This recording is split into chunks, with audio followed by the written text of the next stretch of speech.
വൂർത്ത് ബ്രാൻഡിൻ്റെ double piston low profile ജാക്കാണത്. Professional category വരുന്ന ഈ ജാക്കുകൾ നമ്മുടെ സർവീസ് സെൻ്ററിൽ നിരന്തരം 2 പ്രശ്നങ്ങളാണ്. ഒന്ന്, ഇതിൻ്റെ സ്പ്രിങ് റീറ്റെയിനിങ് സ്പ്രിങ് അടിഭാഗത്താണ് ഇരിക്കുന്നത്.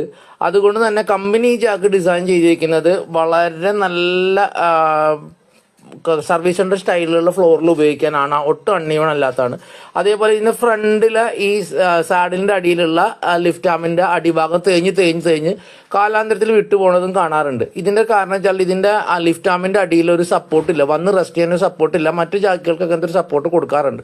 ഈ കമ്പനി ഡിസൈൻ ചെയ്യാനുള്ള കാരണം ഇത് ഒരു നല്ല ഗറാഷുകളിൽ ഉപയോഗിക്കാൻ വേണ്ടിയിട്ട് ആയതുകൊണ്ടാണ്. പക്ഷേ ഇത്തരം ജാക്കുകൾ പുറത്ത് സപ്പോർട്ട് ചെയ്യുന്ന എല്ലാ ഗറാഷുകളിലും കാണാറുണ്ട്. അപ്പോൾ അങ്ങനെയുള്ള ആളുകൾ നമ്മുടെ ഈ സർവീസ് സെൻ്റർ നമ്മുടെ ടെക്നീഷ്യൻ ചെയ്യുന്ന രീതിയിൽ ഒരു അടിയിൽ ഒരു ലിഫ്റ്റ് ആമിന് ഒരു സപ്പോർട്ട് കൊടുത്തു കഴിഞ്ഞാൽ ഈ പ്രശ്നത്തിന് പരിഹാരം ഉണ്ടാവും. അതല്ലാന്നുണ്ടെങ്കിൽ ഇത് നമുക്ക് നന്നാക്കാനാവാത്തതും കേടായി പോകും. സ്പ്രിങ്ങിൻ്റെ കേസിൽ നമ്മൾ ശ്രദ്ധിക്കണം, അതിനൊന്നും നമുക്ക് ചെയ്യാൻ പറ്റില്ല.